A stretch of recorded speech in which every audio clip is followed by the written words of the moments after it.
Finishes up road repairs on a stretch of South Memorial Drive. We are fielding complaints that the project is fixing one traffic hazard only to create another. 2 News Oklahoma problem solver Pete Knutson tells us why.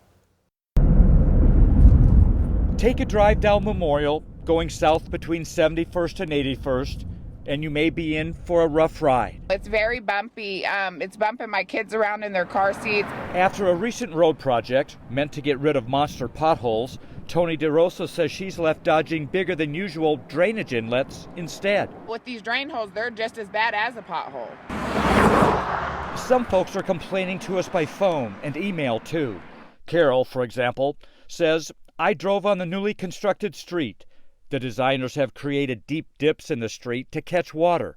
It's like driving on an amusement ride, but not funny." As for an ambulance rushing down the road, Carol wonders if the patient may literally be bounced off the gurney. The city says the recent work here is only a temporary fix. Right now, there's not any money in the budget for a major permanent project.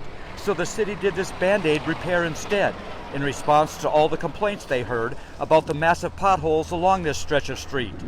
But the temporary overlay led to those larger than usual drainage inlets needed for heavy rain runoff. I'm not an expert on all that, but driving over the drain holes is damaging my vehicle. The city explains that crews overlaid the street with 2 inches of asphalt. They couldn't leave a 2-inch drop-off from the street to the drains, so they opted for those longer, gradual drainage inlets to get water off the street to avoid ponding and hydroplaning during heavy rain.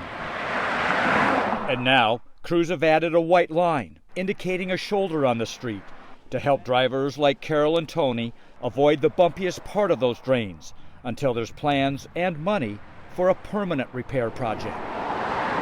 Pete Knutson, 2 News Oklahoma, Problem Solvers.